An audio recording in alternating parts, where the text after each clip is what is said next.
নমস্কার, welcome to astro console. আজকে বলবো এক ভাগ্যবান দৈব গুণ সম্পন্ন এক নক্ষত্রের কথা। ব্রহ্ম তেজে ভরপুর মাতা পার্বতী ও ভগবান শিবের যৌথ শক্তিতে ভরপুর ভাগ্যবান এক নক্ষত্রের কথা বলবো আজ। কেন এই সমস্ত কথার পেছনে যে যুক্তি আছে সেগুলো একটা একটা করে বলবো এবং ব্যাখ্যা দিয়ে যাব।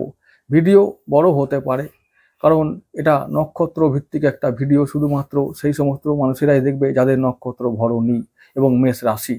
তাহলে সেই নক্ষত্র যার সম্বন্ধে আমি বলতে শুরু করব, সেটা কিন্তু এক কথায় বলে শেষ করা সম্ভব নয় এবং খুব সংক্ষেপে বলা সম্ভব নয়। এর পিছনে সমস্ত কিছু, অর্থাৎ নক্ষত্র কেন আমরা জন্ম নিয়েছি, এই নক্ষত্র জন্মানোর উদ্দেশ্যটা কি, এই নক্ষত্রে জন্মালে মানুষরা কেমন হয়, কেন যে জীবনে এত বাধা আসে, সেই বাধাকে অতিক্রম করব কিভাবে, সব কিছু এক কথা এবং খুব সংক্ষেপে, মুখস্থ বলার মতন ব্যাপার নয়। তাই মুখস্থ বলতে আমি পারবো না, আর কোনো স্ক্রিপ্ট দেখে আমি এসব বলতেও পারি না। আমি যেটা বলবো একদম মন থেকে বলবো, এবং স্বয়ং কেউ না কেউ, ওই যে যিনি পিছনে আছেন তিনি বলিয়ে দেন, তবে বলতে পারি, আর সেটা ভালো লাগে লোকের। তো এরকম সময় নিয়ে বেশ বলবো আমি। তো যাদের সময় আছে তারা দেখো, না হলে যাদের মনে হবে জীবনকে জানা দরকার, যাদের মনে হবে এই নক্ষত্রকে জানা দরকার, কিছু শেখা দরকার, বোঝা দরকার এবং জীবনে বাধা অতিক্রম করে লক্ষ্যে পৌঁছানো দরকার, তারা অবশ্যই এই ভিডিও দেখো। আর যাদের সময় নেই, বড় ব্যস্ত এবং জীবনে যারা সাকসেসফুল, তারা নাও দেখতে পারো, কোনো অসুবিধা নেই। যাই হোক, আমি শুরু করছি আজকে নক্ষত্রের কথা, যার নাম হচ্ছে ভরণী। ভরণী মঙ্গল ও শুক্র, এই দুই গ্রহের তেজে শক্তিতে ভরপুর এক নক্ষত্র, এবং এই বলিয়ান, ভাগ্যবান, বলবান, ঐশ্বর্যবান, ব্রহ্মতেজ ও সৃষ্টি রসে ভরপুর আনন্দ এবং বিমর্ষতা যাদের জীবনের অঙ্গ। তার মানে তারা একাকী, মানে একসঙ্গে একই অঙ্গে সমস্ত, অর্থাৎ আনন্দে ভরপুর থাকতে পারে, আবার কখনো তারা একাকী হয়ে মনে হয় যেন তার কাছে আর কেউ নেই, সব মানে এমন থাকে যেন একাকী, একজন নির্জন স্থানে ধ্যান করা সন্ন্যাসী, এরকমও তারা হয়ে যায়। তাদের এরকমই জীবনে এটাও দেখতে হয় যেন তারা যেন নির্জন স্থানে তপস্বী সন্ন্যাসী, আবার তারা কখনো আনন্দ এবং সৃষ্টি সুখে ভরপুর মশগুল, একটা পার্থিব ভোগবিলাসে মশগুল, এরকমও থাকে তারা। এবং জীবনে দুটো ফেজই পার করতে হয়, দুটো স্টেজই পার করতে হয়। তাই তো বললাম, ভাগ্যবান, বলবান, ঐশ্বর্যবান, এবং সবশেষে হলো ঈশ্বরের ঐশ্বরিক শক্তিতে ভরপুর বলবান। ভাগ্যবান এই অর্থে যে তারা ঐশ্বরিক শক্তিতে তারা শক্তিমান, ঐশ্বরিক শক্তি, ডিভাইন পাওয়ার আছে। কারণ ডিভাইন পাওয়ার না থাকলে এই নক্ষত্রে জন্ম নেওয়া খুব মুশকিল। কারণ প্রথমে আমি বলে রাখি এই নক্ষত্রের কিছু কথাগুলো, তারপরে সমস্ত দার্শনিক ব্যাখ্যা আমি দেব। দর্শন তো আছেই, জ্যোতিষ মানেই দর্শন, দর্শন তো এর সঙ্গে না থাকলে, জীবন মানেই দর্শন, জ্যোতিষ মানে দর্শন, দর্শন থাকবেই। তো এটা জানা প্রয়োজন, কি দর্শন আছে আমাদের এই নক্ষত্রের পিছনে, আমাদের জীবনের পিছনে, তবেই তো আমরা জীবনকে সঠিক লক্ষ্যে এগিয়ে নিয়ে যেতে পারবো। না হলে আমরা প্রতিবারই ফেল করব, আর বিভিন্ন দিশায়, মানে ভুল দিশায় আমরা দৌড়াবো আর ব্যর্থ হব, বারবার জীবন যন্ত্রণায় বিদ্ধ হবে, ব্যর্থ হবে। তো যাতে এটা না হয়, তাই আমাদের জানা উচিত যে জন্ম নক্ষত্র হলো জ্যোতিষের চোখ, এবং জন্ম নক্ষত্র হলো গ্রহদেরও আধার, মানব জীবনের আধার। আমরা কোন পথে এগোবো, কোন পথে গেলে আমাদের সাকসেস আছে, কোন পথে গেলে আমাদের মোক্ষ লাভে সম্ভব, ঈশ্বর লাভ সম্ভব, সেই পথ বলতে পারে একমাত্র নক্ষত্রই। তাই নক্ষত্রকে জানা ভীষণ গুরুত্বপূর্ণ। মহাকাশে 13°20' থেকে 26°40' পর্যন্ত বিস্তারিত যে নক্ষত্র মণ্ডলী আছে তার নাম হচ্ছে ভরণী। মেষ রাশিতে এর অবস্থান, এবং এই ভরণী নক্ষত্রের অধিপতি গ্রহ শুক্রদেব।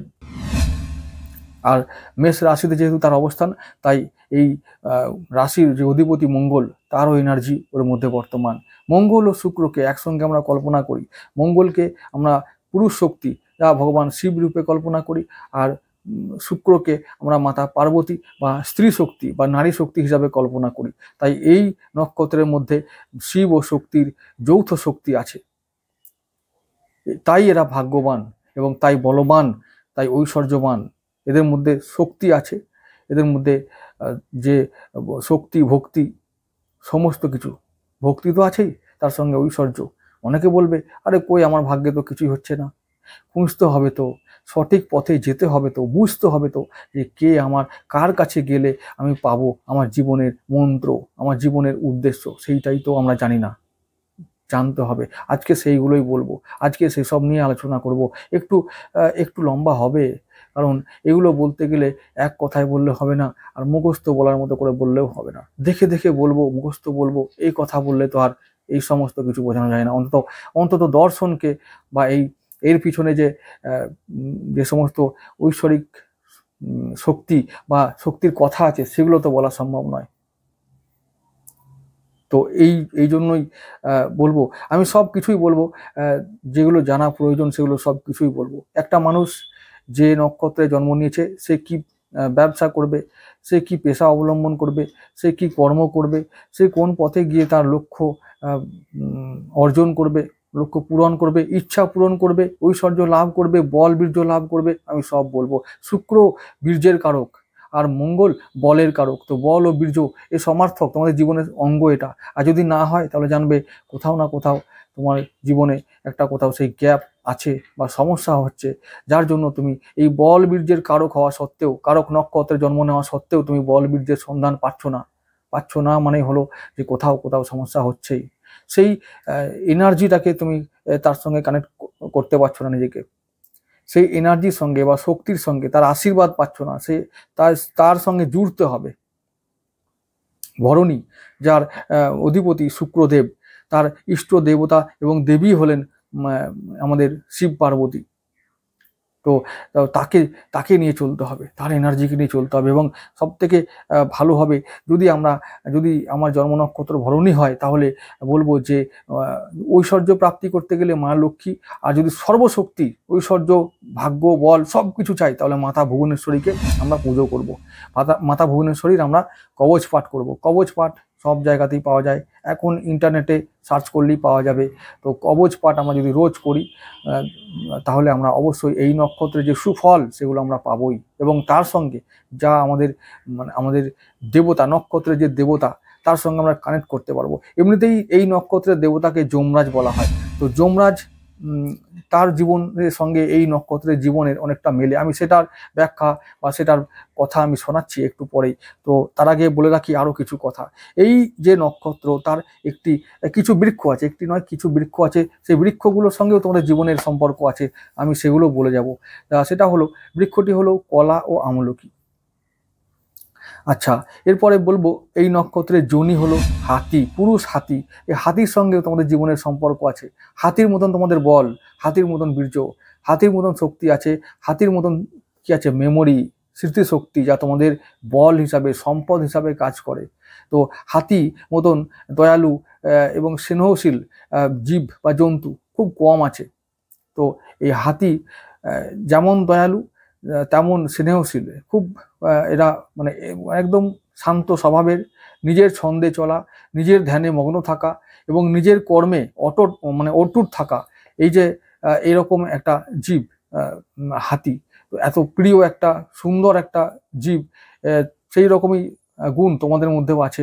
যার নক্ষত্র ভরণী, তোমাদের মধ্যেও এরকমই হাতির গুণ আছে, হাতির শক্তি আছে। তো সেই শক্তিগুলোকে কাজে লাগাতে হবে।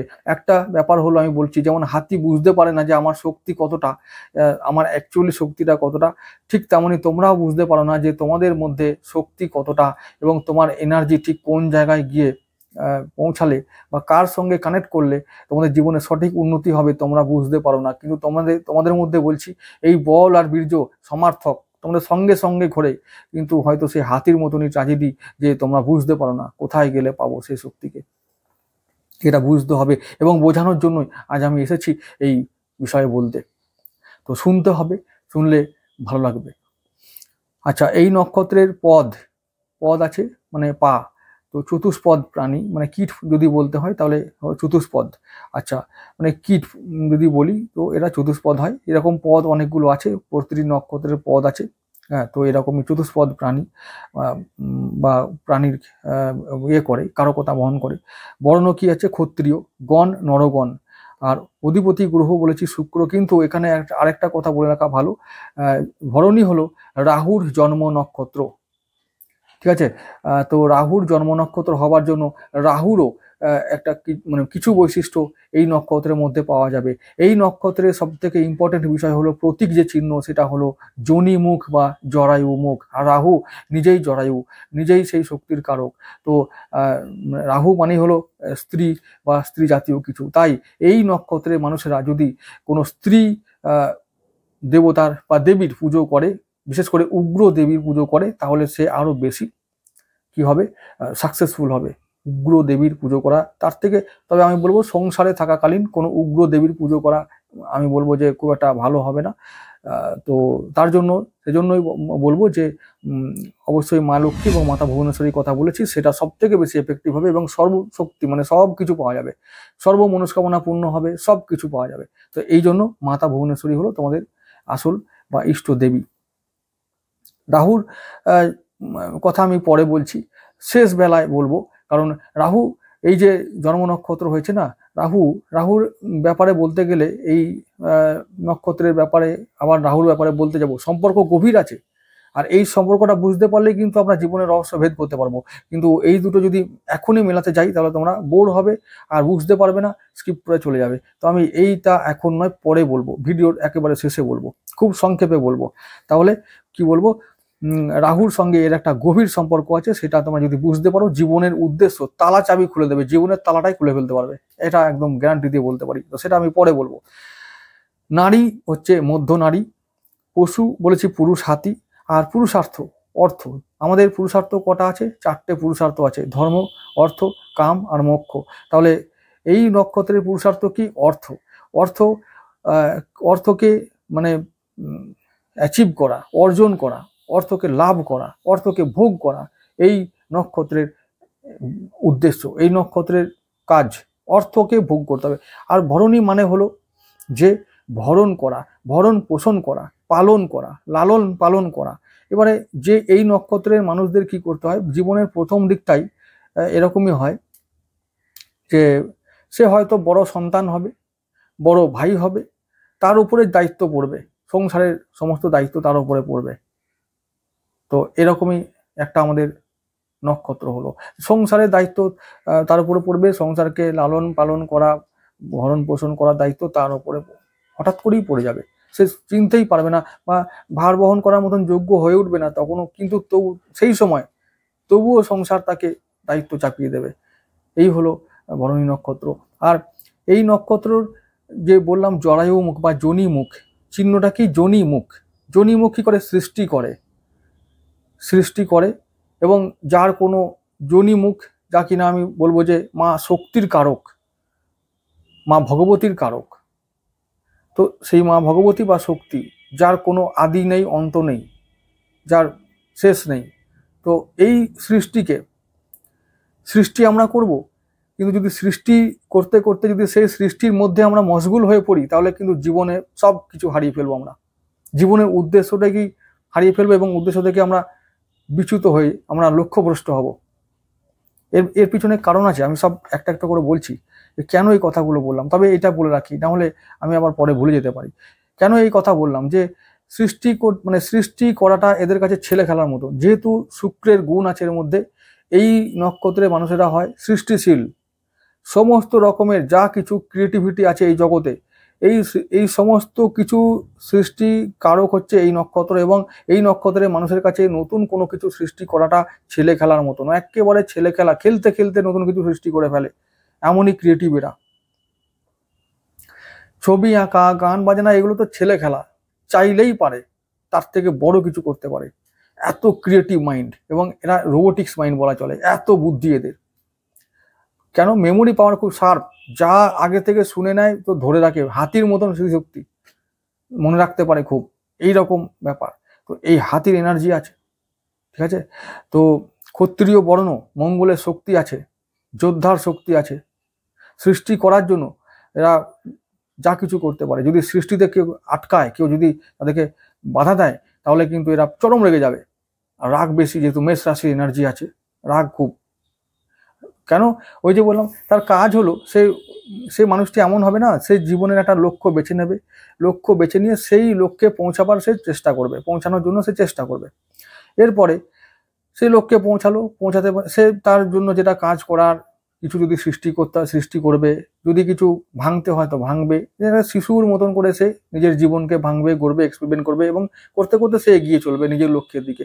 এখন এই কাজে যদি সে বাধা পায় তখন সে ভয়ানক হয়ে ওঠে, তখন সে যোদ্ধা হয়ে ওঠে এবং তার মধ্যে যোদ্ধার যে শক্তি আছে সেটা জেগে ওঠে, রাগ তৈরি হয়, রাগী হয়। তবে যেটা বলছিলাম আগে, রাহুল আর মা ভগবতীর কথা বলে রাখি, যেটা সৃষ্টি করতে করতে এরা এমন মশগুল হয়ে পড়ে না, তো এদের মধ্যে সেই সৃষ্টি যে আমি করেছি, যেটা সে নিজে করেছে সেটা নিয়েই এরা মশগুল হয়ে পড়ে, সেটা নিয়ে আনন্দে মেতে ওঠে, আর অন্য কাজে তাদের মন থাকে না, নিজেকে নিয়ে মত্ত হয়ে পড়ে, নিজের সৃষ্টিকে নিয়ে মত্ত হয়ে পড়ে, আর অন্য কাজে মন থাকে না। তাহলে এরা উদাসীন হয় সংসারের প্রতি, তাই এদের দাম্পত্য জীবন খুব একটা ভালো হয় না, নিজের প্রতি এরা এতটাই মগ্ন থাকে না। তো এই জন্য তারপরে আরেকটা কথা হলো, সংসার এমনই কঠিন যে সংসার জীবনে পড়ে তারা সংসারে ভার বইতে বইতেই চলে যায়। তাহলে কি হয়, সংসারের ভারে নিজের দিকে তাকাবার সময় আসে না, সংসারের দায়িত্বে নিজের দিকে তাকাবার তারা সময় পায় না, নিজের জীবনের কথা ভাবাই হয় না, তখন তারা আক্ষেপ করে, তারপরে তার মধ্যে ক্ষোভ তৈরি হয়, রাগ তৈরি হয়।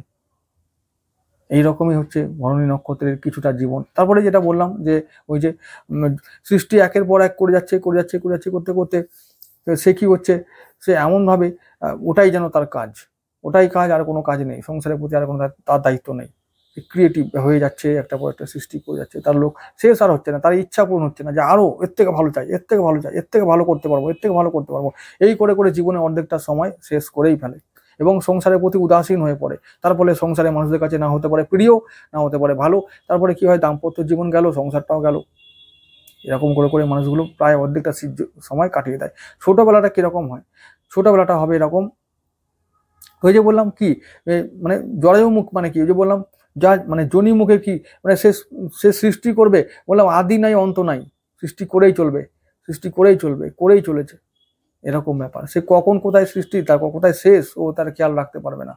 তো এইটাতে করলে চলবে না, কারণ এইটা কেন করলে চলবে না, তো এটা করলে তার ফল ভোগ করতে হবে। কিরকম, এর পিছনে একটা কাহিনী আছে, সেটা আমি বলবো তোমাদেরকে। আগে আমি বলেছি যে এই নক্ষত্রের দেবতাকে যমরাজ, যমরাজের কথা আমি বলবো।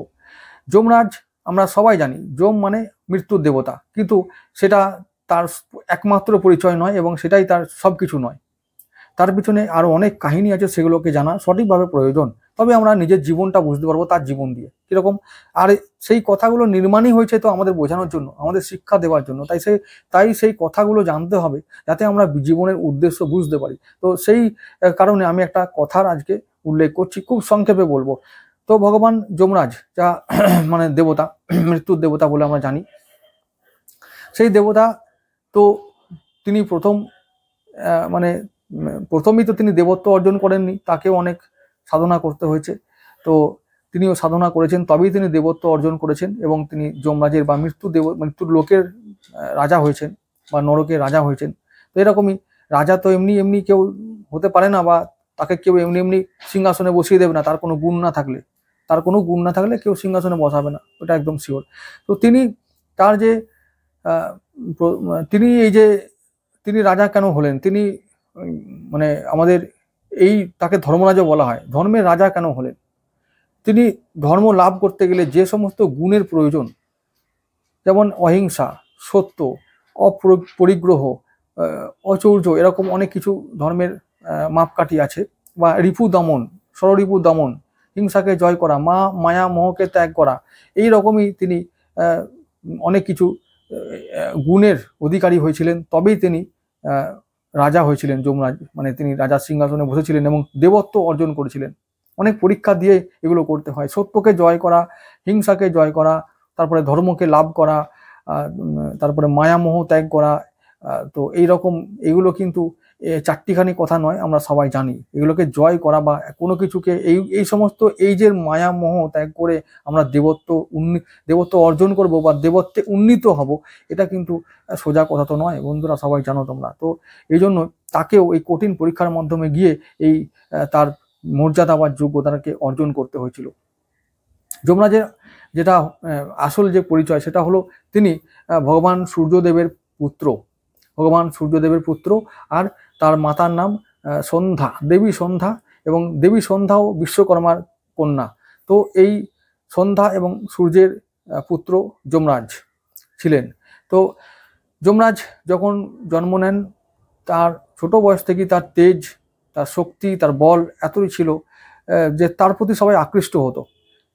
সে রূপবান ছিলেন, একদম দৈবগুণ সম্পন্ন, এবং এই নক্ষত্রের মানুষেরাও এই দৈবগুণ তাদের মধ্যে আছে, একদম ইনবিল্ট করা, সহজাত তাদের মধ্যে এই ক্ষমতা আছে।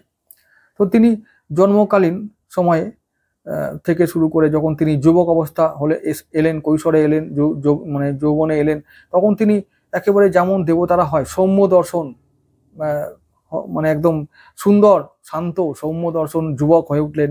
এবং এতটাই তার মধ্যে আকর্ষণীয় শক্তি ছিল যে স্বর্গের অপ্সরাদেরও তিনি আকর্ষণ করতে পারতেন এবং অন্যান্য দেবীদেরও আকর্ষণ করতে পারতেন। তার রূপে আকৃষ্ট হতো ওরা অটোমেটিক, এরকমই তার রূপ ছিল। তো এরকমই যখন যমরাজ নিজের রূপে আকৃষ্ট হলেন এবং তিনি যখন জানলেন যে সে একজন রূপবান এবং বলবান মানে যুবক, তার মধ্যে অহংকার তৈরি হলো এবং তিনি নিজের মধ্যে মগ্ন থাকলেন। তিনি নিজের মধ্যে নিজেকেই যেন একটা নিজেকে ভালোবাসতে শুরু করলেন। ভালোবাসা মানে এই মিনস যে তার নিজের প্রতি একটা গর্ব তৈরি হলো, একটা মোহ তৈরি হলো, নিজের প্রতি মোহ, আমি রূপবান। এবং তিনি কি করতেন, বেশিরভাগ সময়ে অবসর সময়ে তিনি একদম একটা কোনো সরোবরের ধারে গিয়ে বসে বসে নিজের রূপটাই নিরীক্ষণ করতেন, নিজেকেই নিরীক্ষণ করতেন, দেখতেন, পর্যবেক্ষণ করতেন তার রূপটা কেমন। এরকম করে তিনি মানে তার যে পোস্ট, যে যমলোকের যে পদ, সেই পদে তিনি অবহেলা করতে লাগলেন। তার মানে তিনি যে সৃষ্টি চক্র চালাতে হবে না, জন্ম মৃত্যু, এগুলো তো মৃত্যুর দায়িত্ব নিতে হবে, মৃত্যুকেও ঠিকঠাক করে পরে জীবটাকে বা পরে সেই আত্মাটাকে পরলোকে পাঠাতে হবে বা তার একটা গতি করতে হবে, তাকে জন্ম দিতে হবে, নতুন জীবে পরিণত করতে হবে। এই যে জন্মচক্রের সাইকেলটা চালানো, সেটা যমরাজের হাতেই থাকে এবং জন্মচক্রটাকে চালানোর পুরো দায়িত্ব যমরাজের হাতে। তো তিনি সেই দায়িত্বের অবহেলা করছিলেন। এই রূপের তার একটা রূপের প্রতি মায়া মোহ ছিল, তো সেই জন্য তিনি এই নিজেকেই দেখতে থাকতেন না, সময় নষ্ট করতেন, এই কাজে অবহেলা করতেন। তখন সৃষ্টিচক্র ব্যাহত হচ্ছিল। তো ব্যাহত যাতে না হয় তার জন্য ভগবান শিব একবার তাকে ডাকলেন কাছে এবং ডেকে তাকে কিছু প্রশ্ন করলেন। তারপর তার সঙ্গে কিছু কথাবার্তা বলার পরে বললেন যে ঠিক আছে, তুমি একটু আমার জন্য 1 ঘটি জল আনো সরোবর থেকে। তো তারপরে যখন যমরাজ গেলেন সরোবরের দিকে, তখন তার ছবিটা দেখলেন জলের মধ্যে যে একটা বিকট রূপ ধারণ করেছে, মানে রাক্ষসের মতো একটা তার চেহারা হয়ে গেছে। তো শিং হয়ে গেছে দুদিকে মাথায়, চোখগুলো লাল হয়ে গেছে, এরকম একটা বিকট অসুর আকৃতি তার মুখটা হয়ে গেছে। তার মানে সৌম্য দর্শন দেবতা থেকে তিনি অসুরে পরিণত হলেন। এবং তারপরে ভগবানের কাছে আবার গেলেন, শিবের কাছে। তো গিয়ে প্রার্থনা করলেন, কোনো ফল হলো না। শিব চোখ মুজে নিলেন, চলে গেলেন যমরাজ। তখন তিনি ফিল করলেন, যে অনুভব করলেন যে আমার ভুল হয়েছে, আমি কর্তব্যে গাফিলতি করেছিলাম, তাই তার সাজা হয়েছে। তো অহংকারের ফল হয়েছে, পতন হয়েছে। তো এইরকমই একটা কথা আমরা পুরাণ থেকে পাই, যে যমরাজের আকৃতি বদলে যায়, তার অহংকারের সাজা তিনি পান। তাই কর্তব্যে গাফিলতি করলে প্রতিটা মানুষই শাস্তি পাবে, তবে এই নক্ষত্রের মানুষেরা এরা আরো বেশি করে পাবে। তো এই যে যমরাজ, তিনি কর্তব্যে অবিচল, তিনি ধর্মে অবিচল, ধর্ম অধর্ম সম্বন্ধে তার একটা প্রখর জ্ঞান আছে। তিনি নিরপেক্ষ, তিনি একদম নিরপেক্ষ সবার প্রতি। তিনি কারোর প্রতি অবিচার করেন না, সুবিচার করেন, তার সদ্গতি করেন, পাপের এবং পুণ্যের সঠিক বিচার করেন। তো তার চোখ কোনো কিছু এড়ায় না। এইরকমই যমরাজের একটা কাহিনী আমরা পাই আমরা পুরাণ থেকে। এই মানুষগুলোর মধ্যেও কিন্তু এই রকম কিছু এই কাহিনীর কিছু ঝলক তারা জীবনে দেখতে পায়। এই যে ভরণী নক্ষত্রের মানুষদের বলবো যে তাদের চেহারাটাও এরকম হয়, মানে একদম সৌম্য শান্ত একটা আকর্ষণীয় চেহারা নিয়ে এরা জন্মায়, একদম ভালো মধ্যম আকৃতি হয়, খুব সুন্দর সুদর্শন যুবক বা যুবতী হয়। এখন যখন সুদর্শন যুবক যুবতী হয় তখন তারা সবার মানে তাদের প্রতি সবাই আকৃষ্ট হয়, অন্যরা আকৃষ্ট হয়। এদের মধ্যে লাবণ্য, সৌন্দর্য, বল, বীর্য একদম ভরপুর মাত্রায় থাকে, তাই এদের প্রতি লোকে আকৃষ্ট হয় খুব সহজেই। এখন যখন প্রথম জীবনে এরা কি করে, সবাই আকৃষ্ট হচ্ছে, সবাই ভালো বলছে, রূপে তারিফ করছে, রূপ লাবণ্যে তারিফ করছে, তাহলে এদের মধ্যে একটা এরকমই আত্মম্ভরিতা জন্ম নেয়। মানে অহংকার ঠিক বলবো না, আত্মম্ভরিতা মানে আত্মগর্ব, এরকম একটা ব্যাপারে জন্ম নেয় যে আমি সুন্দর, আমার মধ্যে তাহলে একটা দাম আছে। তো কৈশোর বয়সে রূপেরই তার দাম, আর কি আছে তার, না তো টাকা থাকে, না থাকে আর কোনো জ্ঞান গম্য কিছুই থাকে না, তো রূপেরই একটা জ্ঞান থাকে, গর্ব থাকে। তো আমি রূপবান, আমি রূপবতী, তাই আমি সবার থেকে আলাদা, আমার ব্যাপারটা আলাদা হবেই, আমি সবার কাছ থেকে আলাদা করে একটা ট্রিটমেন্ট পাবো। ট্রিটমেন্ট মিনস মানে ব্যবহার পাবো। তো এরকমই ব্যাপার, সবাই আমাকে আলাদা চোখে দেখবে, আলাদাভাবে ব্যবহার করবে, আমাকে সম্মান করবে, তোয়াজ করবে, এরকম তাদের একটা ব্যাপার থাকে। তো এই ব্যাপারটা এটা একটা ভ্রম রাহু তৈরি করে। এটা বললাম রাহু জন্ম নক্ষত্র আদিদের প্রতীক যোনিমুখ, এ ভয়ঙ্কর জিনিস। যোনিমুখের রহস্য ভেদ করা এখনো তো, তিনি মা স্বয়ং কামাখ্যা, এই যোনিমুখ মানে হলো শক্তি, শক্তির আধার। তো এই শক্তিকে তার রহস্যকে ভেদ করা কারো সামর্থ্য নাই। তো এরকমই রাহুর একটা প্রতীক, মানে রাহুর বৈশিষ্ট্য এর মধ্যে আছে, মানে এই যে রূপের একটা অহংকার বা মায়ার জগৎ তৈরি করা, মিথ্যে মায়ার জগতে তারা কি করে ভেসে থাকে। তাহলে কি হয়, খুব ছোট বয়সে এরা প্রেম পায়, মানে প্রেম হয়ে যায় খুব তাড়াতাড়ি। এবারে কি হয়, একাধিক প্রেম হয়, একাধিক প্রেম আসে, এবারে বুঝতে পারে না কোনটা অরিজিনাল আর কোনটা ফেক, বুঝতে পারে না, চুজ করতে পারে না। তো প্রেম একাধিক করে, একাধিকবার হয়, ভাঙে, আবার চলে যায়। ওরা ভাবে যে এর থেকে ভালো কিছু পাবো, এর থেকে ভালো কিছু পাবো, কি এরকম করে ছোটবেলায় খুব ভালো প্রেম হয়, অনেক প্রেম হয়। এরপর যখন 30 বয়সটা মানে 30 বছর বয়সটা ক্রস করে, তখন এদের জীবনে সব প্রেম পালিয়ে যায়, সব প্রেম চলে যায়। যারা শুনছো ভালো করে শুনে নাও, তোমাদের জীবনে এগুলো হয়েছে, আবার হবে, আবার মানে এখন হচ্ছে। এরকম স্টেজে তোমরা আছো, যারা এরকম জায়গায় আছো, প্রত্যেকটা কথায় মিল হবেই, এটা তোমরা জেনে রাখো, জীবনের সঙ্গে কানেক্ট করতে পারবে। জীবনে তোমরা শুধু এই চুজ করতে পারলে না বলে সঠিক সঙ্গিনী পাবে না তোমরা। আর সঙ্গিনী তোমাদের খুঁজতে হবে 30 বছরের পর থেকে, যারা এই ভুলটা করেছে, এবং ম্যাক্সিমাম মানুষেরা এই ভুলটা করবেই, করবে। রাহুর মায়া বড় প্রবল, একে ভেদ করা বড় সন্ন্যাসী সাধুরাও পারে না। তো রাহু মায়া দেখাবে ছোটবেলায়, কি করবে। আর শুক্র ওই তো বললাম রূপ লাবণ্য দিয়ে ছুটি, ও এখন গুরুদেব ধ্যান করবে, এবার শিষ্যকে কাজে লাগিয়েছে, যাও তুই আমার হয়ে কাজ করবা, ব্যাস শিষ্য এবার মায়া দেখাবে। মায়া তো মায়াবী, তো এই মায়া, আমি রূপবান, আমি রূপবতী, আমার থেকে ভালো কেউ নেই, তাহলে আমি এর থেকে বেটার কিছু পেতে পারি। এই বেটার করতে করতে ব্যাস বেটার তো পাবেই না, লাস্টে সারা জীবন যায় শুধু সঠিক একজন মানুষ খুঁজতে এবং প্রেম খুঁজতে। আর তখন তারা বুঝতে পারে কি ভুলটা করেছি, এতগুলোকে হারালাম কেন, একটা তো পেয়েছিলাম, একটাকে ধরে রাখতে পারতাম, কেন হারালাম, কেন ভুল করলাম। ওই জীবন আজীবন চলে যায় ওই ভুলের শোধরাতে, মানে আফসোস করে করে মরতে হয়। তো খবরদার এটা করবে না। রূপের অহংকার, সম্পদের অহংকার বা গর্ব, যা কিছু হোক না কেন, সেটা অহংকারই, ছদ্মবেশে আসে। আমার মনে হচ্ছে আমার অহংকার নেই, কিন্তু ওটাই অহংকার। তো এটা করতে নেই, কখনো করবে না, করাটাই পাপ। যারা ছোট বয়সে আছো বা যারা আমার ভিডিও দেখছো এখন বড় বয়সে, তাদের সন্তানের জন্য এরকম ভুল না হয়, তোমরা গাইড করবে তোমাদের সন্তানকে, যেন এরকম কখনো যেন তার জীবনে না হয়। এগুলো হবেই, এগুলো হয় ছোট বয়সে। তো ছোট বয়স মানেই হলো ভুল করার বয়স, এবং রাহুর তখন অ্যাক্টিভ থাকে। ওই সময় রাহু মানে প্রচন্ড অ্যাক্টিভ থাকে। প্রথমত রাহু কি কাজ করে, বাচ্চা ছেলেদেরকে, মানে ছোট বয়সের বাচ্চাদেরকে, মানে 1 থেকে 20 পর্যন্ত বাচ্চাদেরকে রাহু খুব ক্যাপচার করে নেয়, মানে বিদ্যা থেকে বিমুখ করে, জ্ঞান থেকে বিমুখ করে।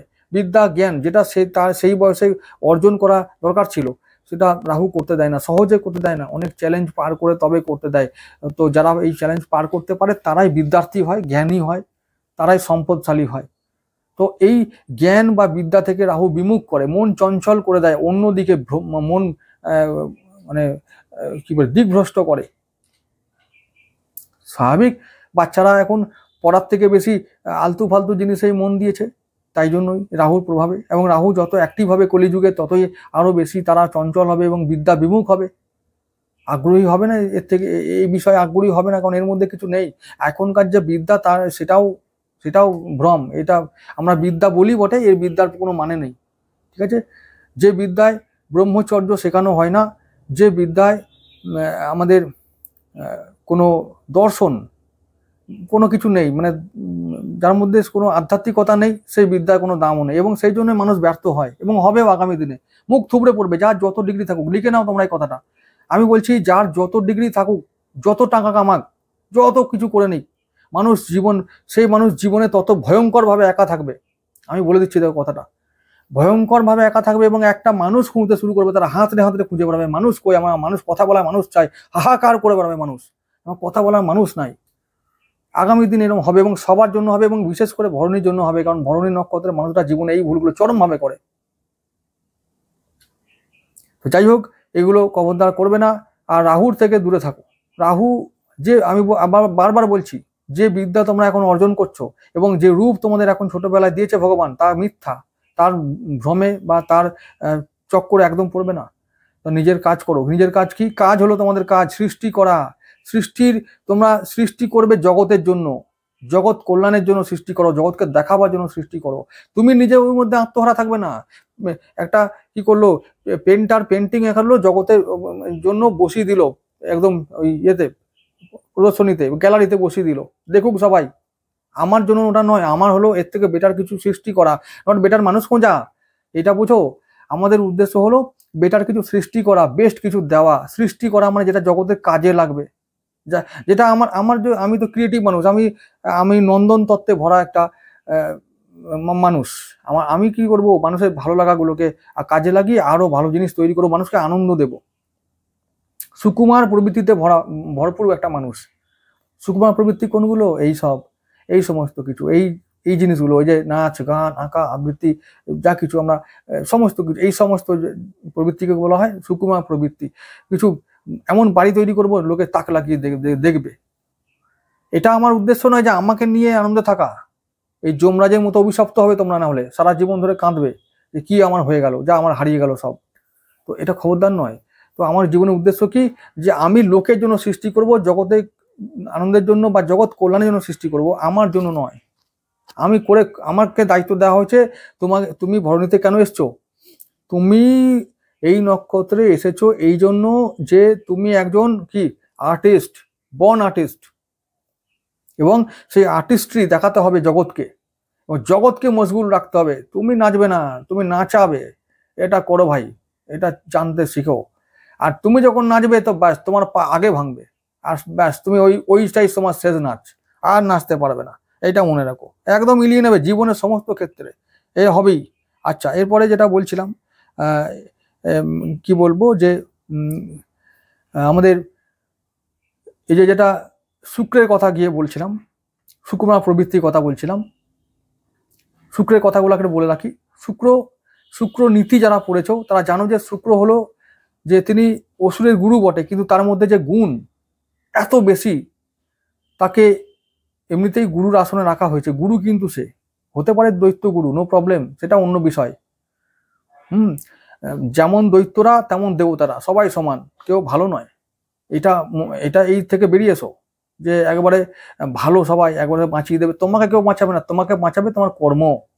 তুমি ভেবো না যে ভগবানকে বাতাসা দিচ্ছি বলে ভগবান আমাকে লাড্ডু দেবে, আমাকে বাড়ি গাড়ি দেবে, একদম নয়। এই ভ্রম থেকে বেরিয়ে এসো, আগে তোমাদের এই ভ্রম থেকে বেরিয়ে আসতে হবে, আর সমস্ত মানুষকে এই ভ্রম থেকে বেরিয়ে আসতে হবে। লাড্ডু নো লাড্ডু, ভগবান তোমাকে এমনিতে লাড্ডু দেবে না, আর শয়তানও দেবে না। তোমার থেকে তোমার কর্ম ডিসাইড করবে, স্থির করবে তুমি লাড্ডু পাবে কি পাবে না। তো কাউকে ভয় করা দরকার নাই, নিজের কর্ম করে যাও, সৃষ্টি করে যাও। কাউকে এক্সট্রা জোর করে কিছু করতে হবে না।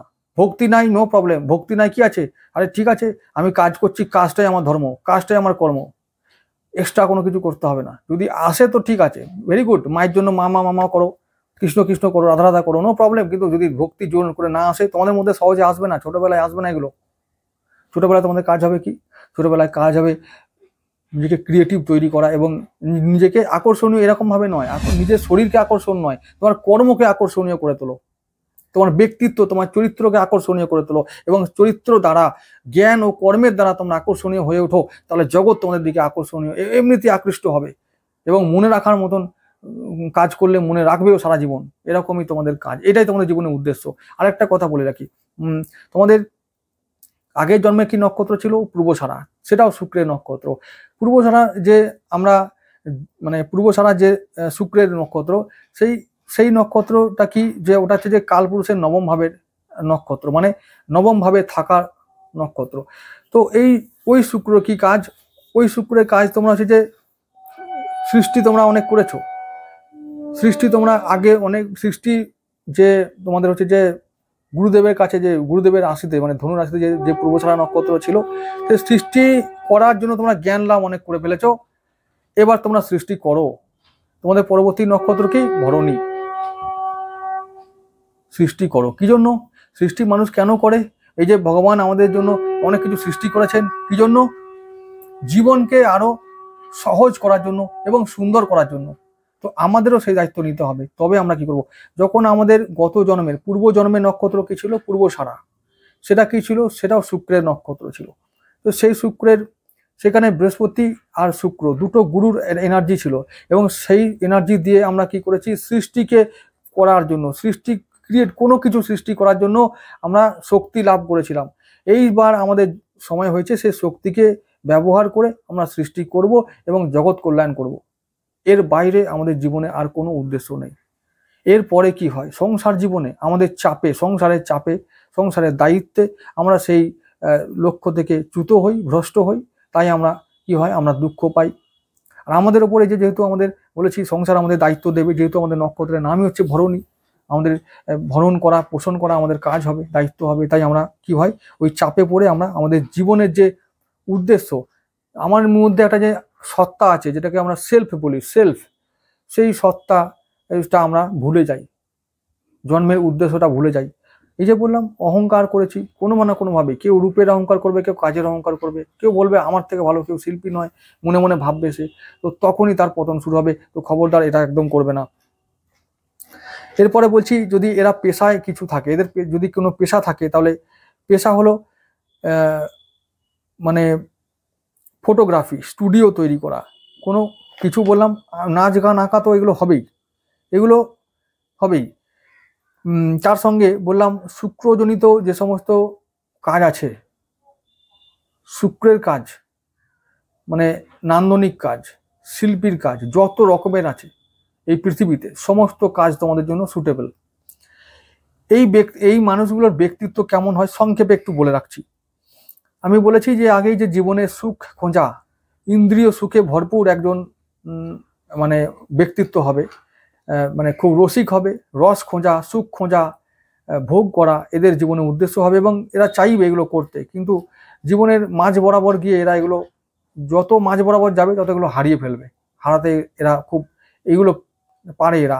তার কারণ এই যে জীবনের মাঝ বরাবর গিয়ে এগুলো হারাতে শুরু করে। এই জন্যই যে ভগবানের উদ্দেশ্য, প্রকৃতির উদ্দেশ্য হলো যে মায়া মোহ থেকে ত্যাগ করে তাদেরকে লক্ষ্য মানে মোক্ষর দিকে নিয়ে যাওয়া, মোক্ষ লাভ। মানে তার থেকে কি হবে? এই যে ভোগে একদম ডুবে ছিল, ভোগ সর্বস্ব লাইফ ছিল, সেই ভোগ সর্বস্ব লাইফ থেকে তাকে মুক্তির দিকে, একদম ত্যাগের দিকে নিয়ে যেতে হবে। এই লক্ষ্যে প্রকৃতি তার দিকে এগিয়ে নিয়ে যায়। তাই জন্য যখন তাদের জীবন থেকে ভোগগুলো কমতে থাকে না, ভোগ সুখ বা যা কিছু সুখ, যা পার্থিব সুখ আছে, যখন তাদের জীবন থেকে কমতে থাকে, তখন তারা দুঃখে কাতর হয়ে পড়ে, এবং এগুলো কমবেই।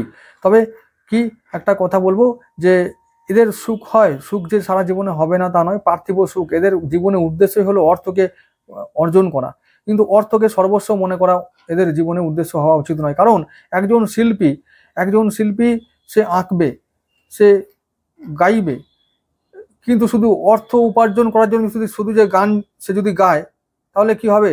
সে আর গায়ক হয়ে উঠতে পারবে না, শিল্পী হয়ে উঠতে পারবে না, সে ব্যবসায়ী হয়ে উঠবে। কিন্তু ব্যবসা তোমাদের উদ্দেশ্য নয়, তোমাদের উদ্দেশ্য হলো শিল্প তৈরি করা, শিল্পী হওয়া। তো এইটা যেন মনে থাকে।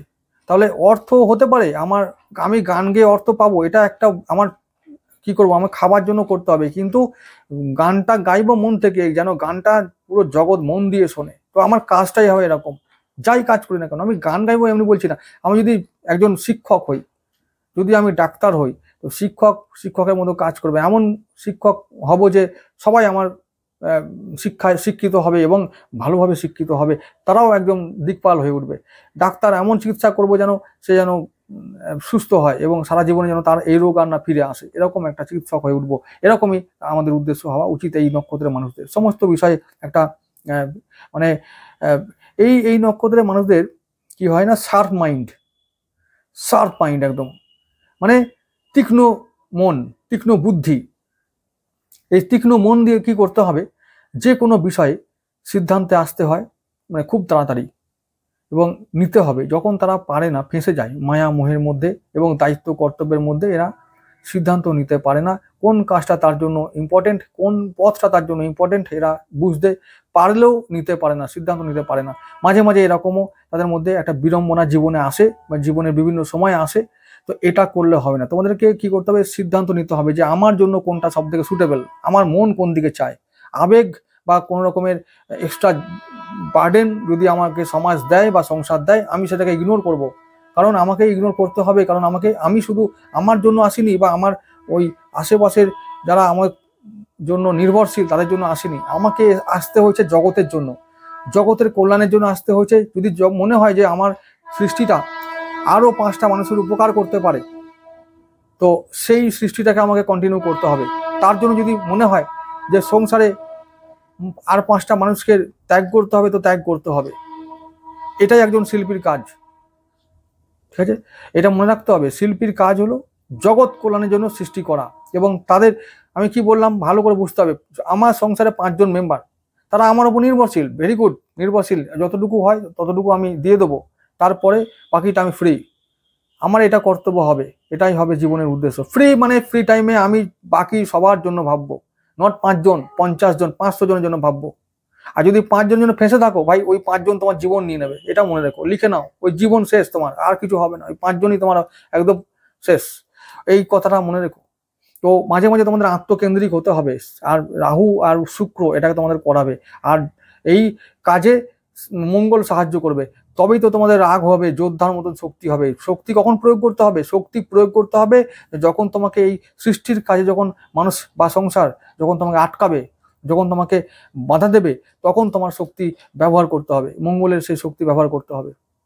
এইগুলো মনে রাখতে হবে জীবনে, তবেই উন্নতি করতে পারবে, না হলে ওই মায়া মোহে আটকে থাকবে। তো বলেছি সুন্দর তারা দেখতে হয়, শান্ত সৌম্য চেহারা, মধ্য কায়া, সুন্দর চোখ। আর এদের বলেছি 35 বছর মানে 35 বছরের পর থেকে এদের জীবনে উন্নতি শুরু হয়। আর অন্য এই 35-এর আগে এদের জীবনটা একটু কষ্টকর হয় এবং বেশিরভাগ সময়টা ওই রকম ভাবে কেটে যায় মায়ামোহ। মানে আমি মায়ামোহের মধ্যে খুব যে ভোগবিলাসে আছে তাই নয়, আমি পড়তে বসেছি, খুব কষ্টকর পরিস্থিতির মধ্যে পড়তে বসেছি, বই নিয়ে বসেছি, এদিকে ভাবছি আরে বাস ওহো ক্যা বাত এসব ভাবছি। তো এই তো মায়া, এই তো ভ্রম, জীবন নষ্ট করার জন্য এই যে ক্যা বাত এর দারুণ একটা ভয়ানক জিনিস। আমি ভাবছি অন্য কথা, আরে ভাস আমি যাচ্ছি পরীর দেশে চলে গেছি, পরী আমার চারপাশে পরী ঘুরছে, আর ওদিকে চাঁদের দেশে চলে গেছি পড়তে পড়তে, ভয়ঙ্কর অপরাধ। এগুলো একদম হবে না, আর এইগুলো হবেই, ওগুলো করতে ম্যাক্সিমাম মানুষের মধ্যে হবে। এটা ধ্বংসের কারণ, ধ্বংসের পথে নিয়ে যেতে হবে না তাকে। তবেই তো রাহু এরকম করে, রাহু কি করবে, রাহু শুক্র এরকমই করবে, এ মায়া দেখাবে, আরে মোহ দেখাবে। রাহু মায়া আর শুক্র মোহ, মোহ না তাকালে প্রেম এসছে রে, আরে বাস তো প্রেম এসছে, চলো ওই জীবনে সবকিছু ভাবছি, আবার কিছু মুহূর্তে যখন পেয়ে যাব তখন মনে হচ্ছে এটার থেকে ভালো কিছু পেতে পারি। ভয়ঙ্কর একটা দারুণ একটা ধ্বংসাত্মক প্রবৃত্তি এগুলো জীবন থেকে ত্যাগ না করলে মানুষের জীবন নেওয়ার জন্য যথেষ্ট, ঠিক আছে? তাই এইগুলো থেকে বেরিয়ে আসতে হবে, এগুলো থেকে বুঝতে হবে। জ্যোতিষ মানে শিখছি মানে, জ্যোতিষ জানছি মানে জীবনের খেলাগুলো বুঝতে হবে, খেলাগুলো বুঝে কোনটা আমার জন্য ইম্পর্টেন্ট সেটা রেখে বাকি যেগুলো আনইম্পর্টেন্ট অপ্রয়োজনীয় সব বাদ দিতে হবে, যাতে মায়া মোহ যা কিছু হতে পারে সব বাদ, এগুলো করতে হবে। না হলে ব্যাস ওই জীবন যেমন চলছে চলবে, কেউ বলবে আমার হচ্ছে না, হবে না, এই হচ্ছে না গো, এইবারে হবে মনে হচ্ছে, তাও হলো না, এইবার ভাবলাম হবে, এইরকম করে চলবে জীবন একদম মধ্যম ভাবে। মানে প্রকৃতির হাতে চলে এলে তুমি একদম, মানে ওই যা খেলাবে তাই খেলবে তুমি, ব্যাস এর বাইরে কিছু করতে পারবে, নিজের বলে কিছু থাকবে না, এই ব্যাপার। তো এই মানুষগুলো হবে কি খুব মানে ডিটারমিন্ড হয়, দৃঢ় প্রতিজ্ঞ, হ্যাঁ প্রতিজ্ঞাবদ্ধ হয়, সত্যবাদী, আকর্ষণীয় ব্যক্তিত্ব, সরস স্বভাবের, খুব উইটি হয়, মানে এমনিতে উপস্থিত বুদ্ধি আছেই, তারপরে বুদ্ধিমান তো বটেই, তার সঙ্গে নয় এমন জবাব দেবে, খুব হাসি আসবে বা রসিকতার একটা ছোঁয়া থাকবে, এরকম একটা ব্যক্তিত্ব হবে। তো সফল ব্যক্তিত্ব মানে এরা জীবনে সাফল্য পায়, কিন্তু ওই যে বললাম সাফল্য পাবে অনেক সংগ্রাম করে তো বটেই, তারপরে কি হয় সাফল্য পাবে অনেক কিছু মানে ঘাত প্রতিঘাতের মধ্য দিয়ে, মানে অনেকটা ওঠা নামা দেখে তারপরে সাফল্য লাভ করে জীবনে। ইন্দ্রিয় সুখের কামনাকারী হয়, হ্যাঁ, যে কাজ করবো বলবে সে কাজ এরা করেই ছাড়বে। আর নতুন নতুন পোশাক, তারপরে নতুন নতুন দ্রব্য কেনার পছন্দ এদের খুব ভালো, শৌখিন মানুষ এরা, সুগন্ধি ব্যবহার করতে ভালোবাসে, পরিষ্কার পরিচ্ছন্ন থাকতে পারে ভালোবাসে, আর লেখক হয়, কবি হয়, সাহিত্যিক হয়, গায়ক হয়, এরা এরকমই একটা ব্যাপার। আর একটা কথা বলে রাখি এই পিছনে, এদের স্বাস্থ্য কেমন হয়, শরীর স্বাস্থ্য বেশ ভালোই, প্রথম দিকে খুব ভালোই থাকে, কিন্তু তারপরে পরে গিয়ে এটাকে একটু স্বাস্থ্য নিয়ে এদের অসুবিধা হয়।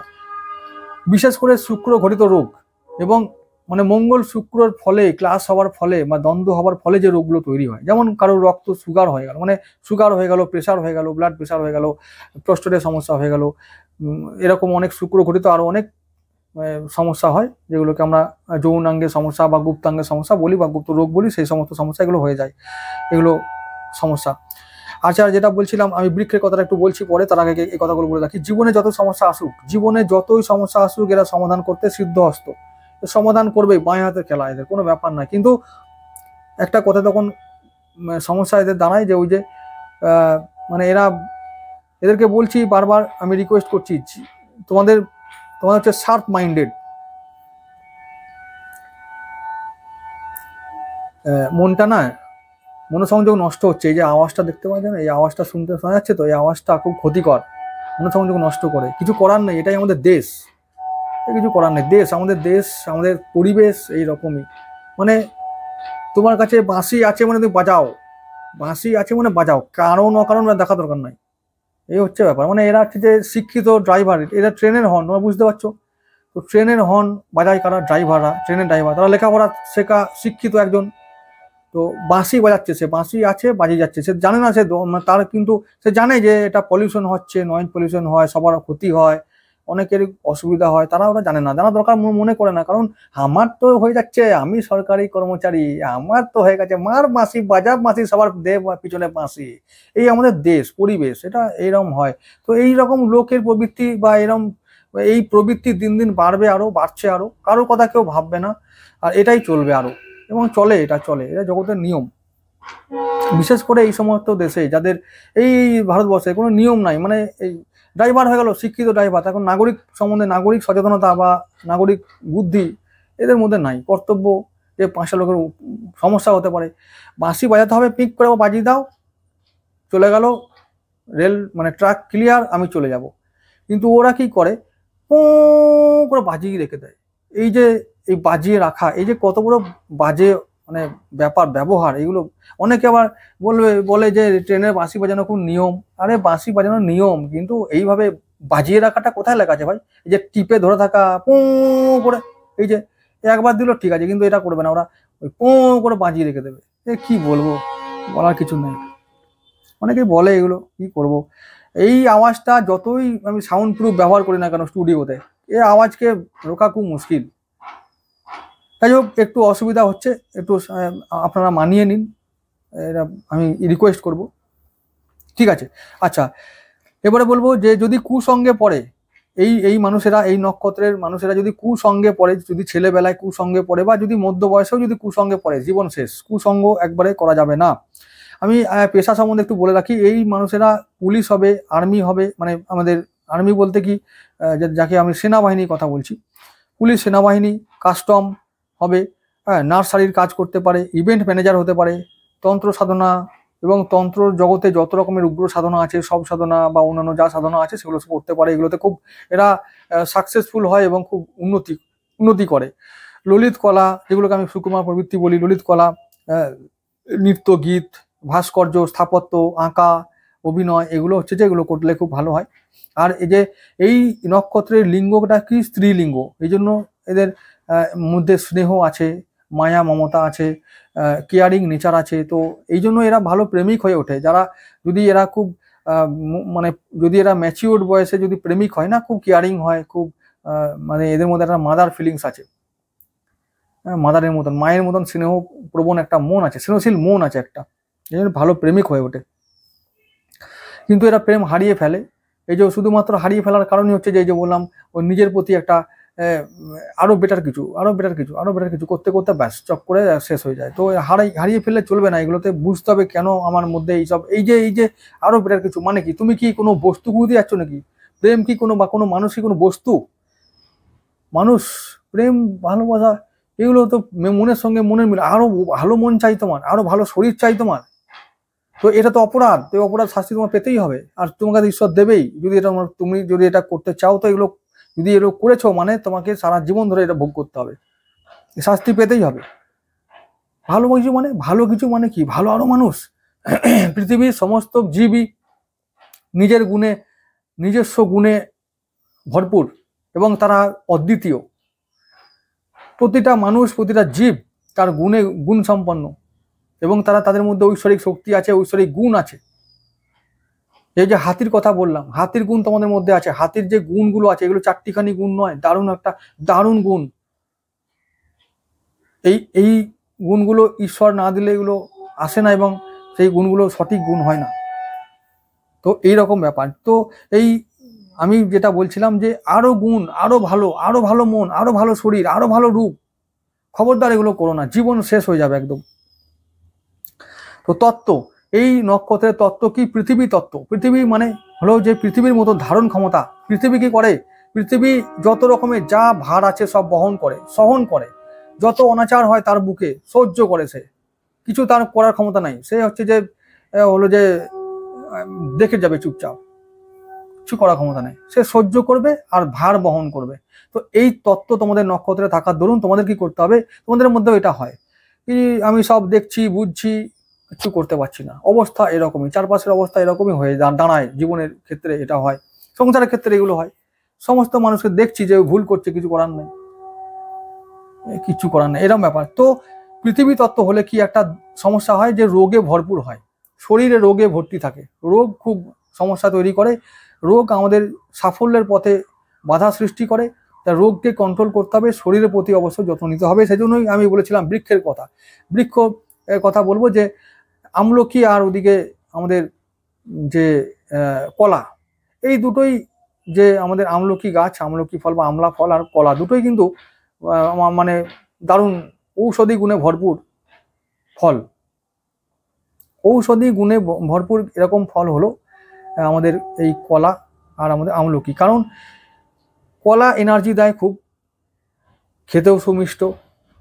কলা আমাদের হয়তো একটুখানি, কিন্তু তার মধ্যে এত এনার্জি থাকে, মানে শরীরের ব্যালেন্স মানে ওই অনেকটা একটু মানে রাখে, ভারসাম্য বজায় রাখতে সাহায্য করে। তো আমি এখন কলার গুণগুণ করছি না। তো তোমাদের মধ্যে কলার গুণ আছে, শক্তিবর্ধক। কেন কলাকে বলি? কলা শক্তিবর্ধক, শুক্রবর্ধক, বীর্যবর্ধক। এই জন্য তোমাদের যেহেতু শুক্র আর মঙ্গলের দুটো এনার্জি আছে, তাই তোমাদের শুক্রের যে সমস্ত ফল তোমরা খাবে, বিশেষ করে কলা খাবে, শক্তি পাবে। আর আমলকি কেন বলছি? আমলকি এই জন্য বলছি, আমলকি হলো এই যে এনার্জিটাকে নিলে তোমরা জীবনে আরো উন্নতি করতে পারবে। আমলকি কি হলে খেতে কষা, কি বললাম? খেতে কষা, কিন্তু তার মধ্যে বনৌষধি গুণে ভরপুর। অমৃত বলা হয়, অমৃতের সঙ্গে তুলনা করা হয়, এমনই এই আমাদের আমলকি। তো এই কেন তোমাদের জীবনটা এরকম? তোমাদের কথা খুব কর্কশ মাঝে মাঝে হয়ে যায়, রাগ করে অনেক কটু কথা বলে ফেলো, কথাগুলো শুনতে খারাপ। যদি কেউ ফলো করে তার জীবন বদলে যাবে। যদি তোমাদের পরামর্শ কেউ গ্রহণ করে তারা জীবনে অনেক উন্নতি করবে, উন্নতি করেও। তোমরা দেখে নিও, তোমরা কাউকে পরামর্শ দিয়ে দেখবে, তারা জীবনে অনেক উন্নতি করবে, আর তুমি দেখবে তোমাদের ক্ষেত্রে কিছু কাজে লাগবে না। এগুলো এরকম ব্যাপার। তো এই রকম গুণ তোমাদের মধ্যে আছে। আমি বলেছি যে এই চমৎকারী দৈবগুণ সম্পন্ন এই নক্ষত্র এমনি এমনি নয়, মাতা শক্তি আর আমাদের ভগবান শিবের এনার্জি আছে এর মধ্যে, বিপুল একটা শক্তির ভান্ডার এটা। এই নক্ষত্র সৃষ্টি করা এদের কাছে ছেলে খেলা, মুশকিলটা হয় সৃষ্টি করতে করতে এমন গর্ব তৈরি হয় যে বললাম রাহু আর শুক্রকে দমন করো। রাহুকে দমন করতে হবে, বিশেষ করে রাহুর যে নেগেটিভ সাইড সেটাকে দমন করতে হবে। শুক্রকে ঠিক আছে, শুক্র আমাদের জন্য ঠিক কাজ করে যাবে সময় সময়, শুক্রকে দমন করতে হবে না। শুক্র থাকলে তবে আমাদের মাথায় বুদ্ধি আসবে, নতুন নতুন ক্রিয়েটিভ আইডিয়া আসবে, তবে আমরা সৃষ্টি করতে পারবো, শিল্পী হতে পারবো। তাই রাহুকে সরাতে হবে, রাহু ওখানে মায়া দেখাবে, ওইরকম করলে চলবে না। রাহু উল্টো পাল্টা এই প্রেম হবে, চলো প্রেম করি একটু, একটু এই সময়টা কাটিয়ে নিই বিলাসিতার সঙ্গে, এইসব মানে তোমাকে লক্ষ্য থেকে সরাবে, এইগুলো করলে চলবে না। আমি আগেই বলেছি হোটেল ম্যানেজমেন্ট, ইন্টেরিয়র ডেকোরেশন বা ইন্টেরিয়র ডিজাইন, কনস্ট্রাকশন, পশুপালন, পাখি পোষার অ্যাকোয়ারিয়াম বা মাছ পোষার অ্যাকোয়ারিয়াম, যা কিছু এগুলো থাকবে। গুপ্তরোগ চিকিৎসক, যৌন বিশেষজ্ঞ, automobile, photography studio, hotel management, এগুলো বারবার তো এইগুলো হচ্ছে যে তোমাদের পেশা। এগুলো যদি তোমরা ফলো করো তাহলে জীবনে উন্নতি করতে পারবে, এগুলো মনে রেখো। কলা ও আমলকির এনার্জি এবং তার গুণ যদি জীবনে অ্যাবজর্ব করতে পারো, জীবনের সঙ্গে নিয়ে চলতে পারো, তাহলে তোমরা কি হবে, তোমাদের কথা লোকে মানবে, ওজনদার হবে তোমাদের কথা, মানে তোমরা ওজনদার ব্যক্তিত্ব সম্পন্ন হয়ে উঠবে। আকর্ষণীয় তো ছিলেই, রূপ লাবণ্য তো আছেই, তার সঙ্গে যদি কথার ধার বাড়ে বা কথার ভার থাকে, তাহলে কিন্তু কি হবে, আরো লোকের কাছে আরো বেশি গ্রহণযোগ্য হয়ে উঠবে এবং জীবনটা আরো বেশি অর্থবহ হয়ে উঠবে। অর্থবহ মানে হচ্ছে যে মিনিংফুল হয়ে উঠবে। তো সবার কাছে গ্রহণযোগ্য হবে, সবাই কেয়ার করবে, সত্যিকারের কেয়ার, মানে যাকে বলে সম্মান করে কেয়ার, সেটা করতে শুরু করবে। আচ্ছা, এবারে কি বলবো যে এদের যে জীবন সাথী, দাম্পত্য জীবন কেমন হয় সংক্ষেপে বলে রাখছি। জীবন সাথী বা দাম্পত্য জীবনের সাথী হবে, তার মধ্যে রাহুর প্রভাব থাকবে। কি হবে, রাহুর মতন তাদের মধ্যে ডিম্যান্ডিং, এটা দাও, ওটা দাও, এখনই দাও, এটা চাই, ডিম্যান্ডিং হবে, রাহুর নেচার থাকবে। এরকম প্রথম লাইফে তো এরকম অতিষ্ঠ করে মারবেই। এই রাহুর যাতে নেগেটিভ থেকে পজিটিভ সাইডে কনভার্ট করা যায়, তার জন্য তোমাদের চেষ্টা করতে হবে। তার জন্য কি করতে হবে, তোমার মধ্যে যে নেগেটিভটা আছে সেটাকে আগে পজিটিভে কনভার্ট করো, সেটা দেখেই সে অটোমেটিক সেই দিকে তোমাকে ফলো করবে। এটা মাথায় রাখতে হবে। তুমি যদি নিজেকে কাবু করতে না পারো, তাহলে কিন্তু আর হবে না, তাহলে ওটাও গেল, তুমি নিজেও গেলে, এইটা মনে রাখতে হবে। খুব দাম্পত্য জীবন প্রায় নেই বললেই চলে, তবুও অন্তত অশ্বিনীর থেকে ভরণীরটা অনেক ভালো, একটু হলেও ভালো। তো কারণ এই মানুষগুলোর মধ্যে একটু রসিকতা আছে, হ্যাঁ, রসিক হয় একটু, তার মধ্যে কলা আছে। ওই যে একটা কবিতা শুনিয়ে দিল, বউ পটে গেল, কি মজা, হেসে খেলে গড়িয়ে গেল একেবারে। গান শুনিয়ে দিল একটা ভালো, দারুণ ব্যাপার, কি মজা, এই মুহূর্তে ভুলে গেল। আবার কিছুক্ষণ ঘুম থেকে উঠিয়ে বলবে এটা চাই, ব্যাস তখন মাথায় বোম হয়ে গেল, রেগে রেগে তুম করে দিল, এরকম এইগুলো বা কিছু বলে দিল। এরকম করলে চলবে না, ব্যালেন্স করতে হবে, ব্যালেন্স করে জানতে হবে। তবে এই যে বলবো যে যদি রাহু খিদে কখনো মিটে না, রাহু খালি চায় চায় চায় চায়, তো চাইছে কেন সেটা আগে তাকে বোঝাতে হবে, দেখতে হবে কোথায় তাকে, এইরকম করে তবে শান্তি বজায় রাখতে হবে। খুব সমস্যা, তবুও আমি বলবো যে শান্তি বজায় রাখলে আমি মনে করি যে শান্তি আসা সম্ভব। মানে কি করতে হবে, মানে বোঝাতে হবে। রাহু মানে ও মায়া দেখছে, মায়াটা সরিয়ে নাও, ও আসল ছবি দেখে ফেলবে, জগতের ছবি দেখে ফেলবে, তবেই সে প্র্যাকটিক্যাল হবে। প্র্যাকটিক্যাল হলেই সে আর আধ্যাত্মিক, সব থেকে ভালো কথা যে প্র্যাকটিক্যাল হওয়ার সোজা উপায় হলো আধ্যাত্মিক জগতে তাকে নিয়ে যেতে হবে। জীবনসাথীর কথা বলছি, যত সে আধ্যাত্মিক হবে তত সে মায়া থেকে দূরে সরে যাবে, তাহলে কি হবে, প্র্যাকটিক্যাল হবে, সংসারে শান্তি ফিরবে। এই হলো তাদের দাম্পত্য জীবন। শেষ বয়সটা কেমন হবে, তার আগে বলে রাখি সন্তান কেমন হবে। সন্তান সুন্দর হবে। সন্তান মানে কি করবে, মানে নিজের বলে সে বলিয়ান হবে, নিজের যোগ্যতায় সে নিজের পথ তৈরি করে নেওয়ার সক্ষম হবে, সে নিজে তৈরি করতে পারবে, সে তাকে নিয়ে ভাবতে হবে না। সন্তান ভাগ্য ভালো, এই নক্ষত্রের মানুষদের সন্তান ভাগ্য অনেকটা ভালো।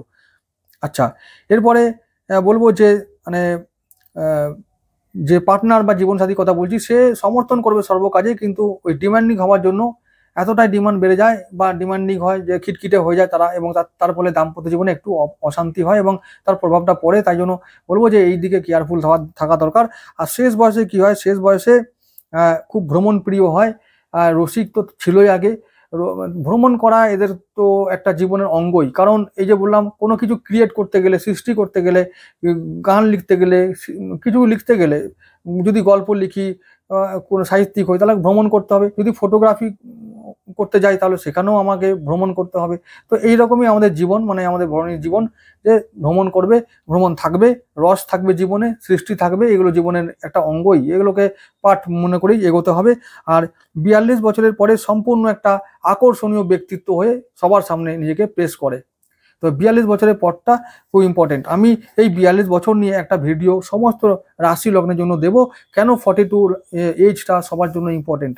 তো এইটা আমি একটা পরে আনবো। তো এই 42 বছরটা খুব ম্যাটার করে। আমি বলেছি যে 35 থেকে এদের জীবনে উত্থান, তারপরে উঠতে উঠতে উঠতে উঠতে এরা 42-এ গিয়ে এরা ঠেকে যায়। তখন এরা বুঝতে পেরে যায় যে আসল কি উদ্দেশ্য, জীবনের উদ্দেশ্য, জীবনের মিনিং সব কিছু এরা বুঝতে পারে, এবং তখনই এদের মানে সেই ঘুম থেকে ওরা উঠে, মানে জেগে ওঠে।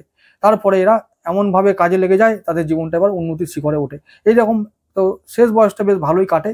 তো মানে প্রথম জীবনটা ওই রকম করে কেটে যায়, মানে হেলায় ফেলায় কেটে যায়, সময় নষ্ট হয়, ভ্রম মায়া জালে এরা জীবনে অতিষ্ঠ হয়ে ওঠে এবং ওঠা পড়ার মধ্যে যায়, অনেক একাধিক প্রেম হারায়, একাধিক সম্পদ হারায়।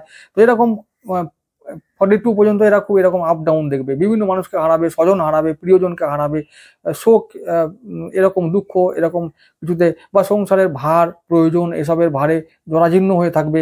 এইরকম একটা জীবন প্রথম লাইফে দেখে। তারপরে আস্তে আস্তে 42 পর থেকে জীবনটা আস্তে আস্তে ব্যালেন্স হয়ে দাঁড়ায়, আর অনেকটা ব্যালেন্স হয়ে যায়। আর একটা কথা বলবো যে আমি যে কথাটা বলতে যাচ্ছিলাম যে অর্থকে আমি প্রথমেই বলেছি, আরেকবার বলে রাখি, শেষ বেলায় ছোট্ট করে কথাটা বলবো যে শিব ও শক্তির এনার্জি, এটা চারটিখানি কথা নয়, শিব ও শক্তির এনার্জিকে ধারণ করা সেই পারে, কে পারে? পৃথিবী একমাত্র পারে। তাই তোমাদের মধ্যে পৃথিবী তত্ত্ব আছে, এত সহন করার ক্ষমতা আছে, সহ্য শক্তি ভগবান এই জন্য দিয়েছে যে তোমাদের মধ্যে সেই এনার্জিটা ধারণ করার মানে এনার্জি, মানে দারুণ ভরপুর এনার্জি। এনার্জিটাকে ধারণ করো, বহন করো, সহন করো, পালন করো, আর জীবনে ওটাকে, ওই শক্তিটাকে কনজার্ভ করে, মানে শক্তিটাকে সংরক্ষণ করে একদম তৈরি হও, রকেট গতিতে জীবনে ঊর্ধ্বগামী হয়ে ওঠো এবং জীবনের লক্ষ্য পূরণ করো, ইচ্ছা পূরণ করো, এবং তারপর কি করবে? মোক্ষের দিকে এগিয়ে যাবে। ব্যাস, এই তোমাদের জীবনের উদ্দেশ্য। ঠিক আছে? তো এরকমই আমাদের নক্ষত্র ভরণী, একটা ভরপুর রোমাঞ্চকর, একটা ভাগ্যবান দৈবগুণ সম্পন্ন নক্ষত্র। তো কেমন লাগলো ভিডিওটা তোমরা জানাবে। আমি যা জানি সেগুলো সব বলে রাখার চেষ্টা করলাম অল্প সময়ের মধ্যে, তবু 1 ঘন্টা হয়ে গেছে জানি, কিন্তু করার কিছু নেই। অল্প সময়ে যা বললাম, এটা একটা নক্ষত্র সম্বন্ধে বলতে গেলে 5 ঘন্টার লেকচার মারতে হয়। তো 5 ঘন্টা কোথায় পাবো? আর 5 ঘন্টা তো দর্শক দেখবেও না, আমি তো সেরকম ফেমাস মানুষ নই যে আমার লোক 5 ঘন্টা শুনবে। যাই হোক, তবুও চেষ্টা করলাম অনেকটা কম সময়ে বলার, একটা নক্ষত্র সম্বন্ধে যা জানি সেগুলো বলার চেষ্টা করলাম, বোঝানোর চেষ্টা করলাম জীবনের মানেটা। অনেকের ভালো লাগবে, অনেকের ভালো লাগবে না, নো প্রবলেম, তাতে আমার কোনো কিছু করার নেই। আমার যেটা মনে হলো অল্প বিদ্যা দিয়ে বোঝানোর চেষ্টা করলাম, তারপর বাকিটা সব রামের ইচ্ছা আর তোমাদের ভালো লাগা সবকিছু। নমস্কার।